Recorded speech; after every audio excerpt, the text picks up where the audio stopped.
continuando o papo aqui com o meu amigo Clodoaldo Dias, aí ele vai contar quando ele pegou as malas e foi para São Paulo, tentar a vida. Então, Célia Helena foi uma coisa inusitada, não foi programado também. Como eu te falei, eu estava com esse trabalho com o pessoal do Encenação, né, fazendo o Rei da Vela, e também com o meu pé lá no Grupo TESPES, que eu fazia um trabalho que era de uma peça árabe, né, em Guarí. Então eu fiquei entre os dois. Então ficava uma loucura. Porque assim, eu fazia direito, eu estava no segundo ano de direito aqui em Itapetininga, não concluível, gente, acabei ficando no teatro só mesmo. Então o que aconteceu? Eu estava insatisfeito de fazer o direito, então eu queria mesmo me profissionalizar, até então eu era só ator amador aqui na cidade. Embora os trabalhos fossem de qualidade, precisava de um DRT, precisava engajar mais a profissão. E o que eu fiz? Um dia eu estava na biblioteca municipal aqui da cidade e encontrei um colega que de repente também tinha feito um trabalho comigo no TESPES e ele estava lá estudando para esse teste que ia acontecer no Célia Helena em São Paulo. Aí eu peguei, virei pra ele e falei, que folheto é esse? Ele falou, você quer um também? Né? Eu vou fazer um teste lá, tal, de repente é uma boa. Eu tinha que ler 4 livros, era uma das exigências, né? Tinha uma prova... Você foi ler no SESI ainda, né, na biblioteca? Isso, foi procurar lá, porque não tinha os livros aqui, né, em Itapetininga. Não sei como que tá hoje em dia essa parte de biblioteca. Ainda não tem. Né? Então, por favor, né? Né? Quem puder, doem seus livros aqui para a cidade, porque é uma coisa que precisa mesmo, né? Para os jovens atores, pessoas que queiram não só atuar, mas conhecer um pouco mais do universo do teatro, né? Seja do teatro contemporâneo ou até mesmo antigo, enfim. E aí acabei fazendo o teste em São Paulo, passei e ingressei em junho de 98, né? Me formei em 2001. Foi 12 anos em São Paulo? Assim, de Célia Helena são 3 anos de curso, mas de São Paulo e assim, na carreira de ator, São Paulo são 14 anos já. 14 anos. Esses 14 anos você fez o que tanto em São Paulo, Clô? Olha, depois que me formei no Célia, queria falar um pouquinho dessa parte, porque dali surgiram novos contatos, né? E contatos também que foram uma extensão do próprio Célia.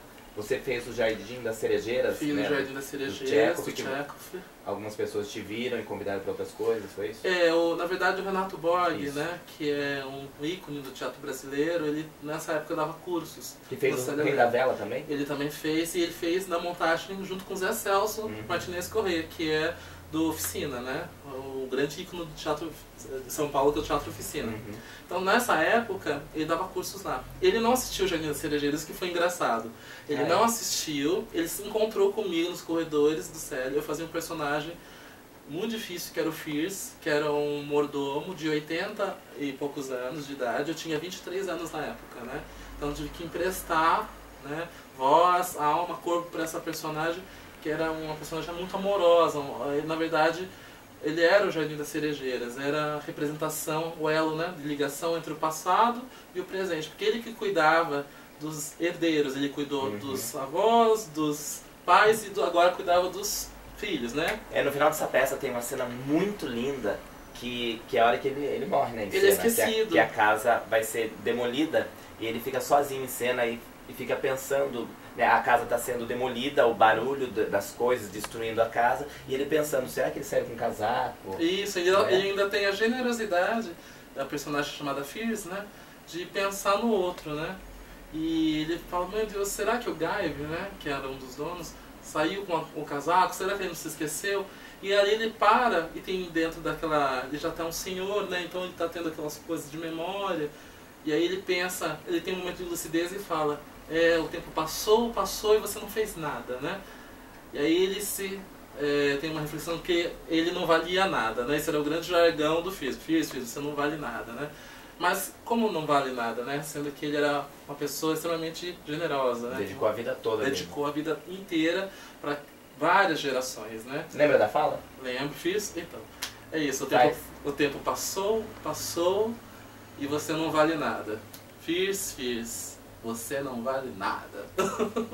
E aí a plateia veio abaixo, com lágrimas. Foi muito bonito. É o final dele. E no Célia, eu tive na minha turma, porque ela era engraçado, né? Eles olhavam meio que por turmas. Então, tal turma tem um apelo mais cômico. Célia Helena, pra quem não sabe, é um teatro em São Paulo que hoje é reconhecido como faculdade mesmo, né? Agora tem uma escola superior, exatamente. Que é da filha do Raul Cortez, da Lígia Cortez. Célia Helena era a mulher do Raul Cortez, né? Isso, e mãe de Lígia, né? Que é uma das melhores escolas do Brasil de teatro. Exatamente, da atualidade. Uhum.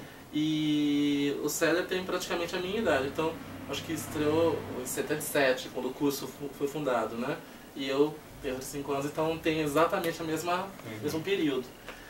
Então, saindo da época de Célia, fiquei de 2001 até 2002, eu trabalhei como garçom à noite para poder custear também o curso, né? Tive apoio da família, mas também precisei correr atrás.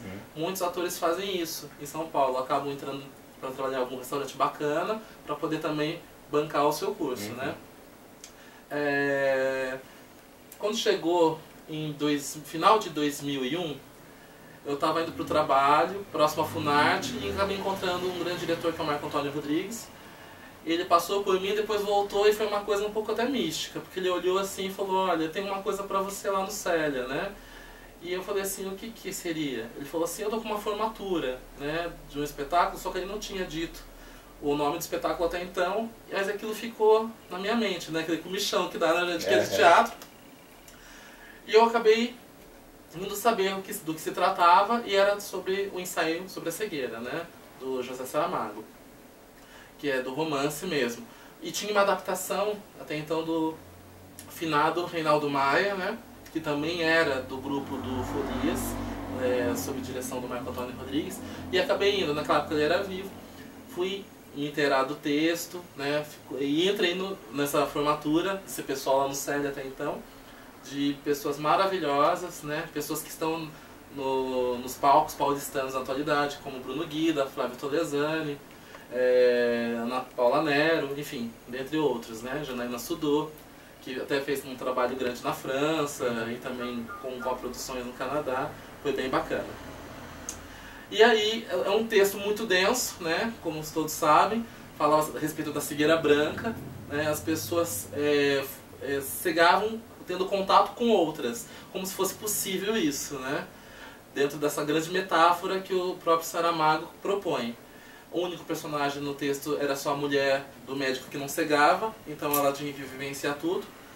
Nesse processo eu acabei pegando um personagem que era o Gatuno, que era o chefe da camarata do mal, e que era um homem que chegava mesmo para barbarizar, propriamente dito, né? Ele estuprava as mulheres, ele deixava as pessoas sem alimento, então assim, e o mais curioso, ele não enxergava, ele era guiado por um cego dito de nascença, né, que o acompanhava. Foi um espetáculo que teve também uma pequena carreira, esteve no Teatro Maria Della Costa. Maria Della Costa, eu fui ver, maravilhoso espetáculo, eu acho que pra mim um dos melhores que você já fez. Sim, né? Já fez outro. Você fez outro lá também? No Maria Della Costa eu fiz deixa eu ver, isso foi em 2002. 6 anos depois eu fiz uns Campos de Piratininga no mesmo teatro. Isso. E o ensaio sobre a cegueira também, depois de um tempo, saiu em filme, que é o Cegueira. Quem não quer conhecer a história pode assistir o filme. Que é bárbaro também. Maravilhoso.